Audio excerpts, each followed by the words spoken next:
President Obama is urging Americans to put aside partisan differences and come together this Thanksgiving.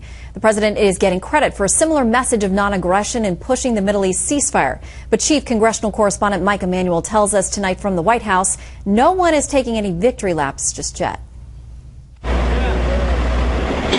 As preparations of the presidential viewing stand for the inauguration continue outside the White House, President Obama has dealt with a crisis in the Middle East which could emerge as a huge issue in his second term. His Secretary of State, recognizing the end of hostilities may be short-lived, chose her words carefully. The United States welcomes the agreement for a ceasefire in Gaza.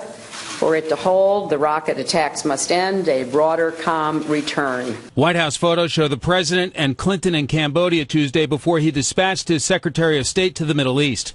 There's also a picture of Mr. Obama aboard Air Force One, speaking by phone to Egyptian President Mohamed Morsi, who has received high marks for his constructive role in achieving the ceasefire. Although a frequent administration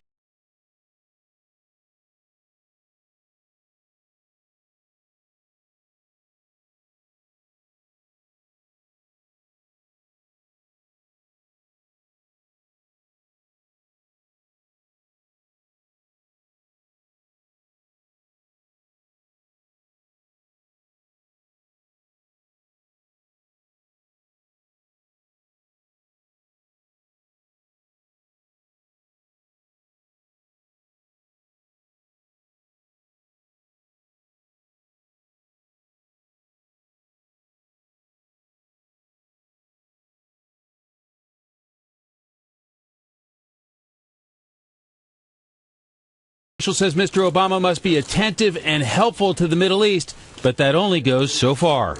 He can't influence parties who do not want or seek agreement between themselves, because an agreement is only as good for the parties themselves, and if one party feels they have the upper hand, then it's honored in its breach. So it's a real tightrope the president has to walk. Recent presidents in their second terms have tried to secure a lasting peace in the Middle East, which has been elusive to this point.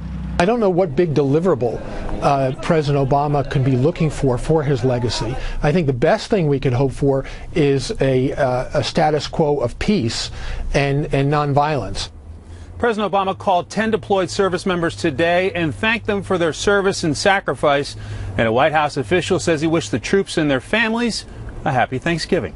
Shannon? We do as well. Mike, thank you.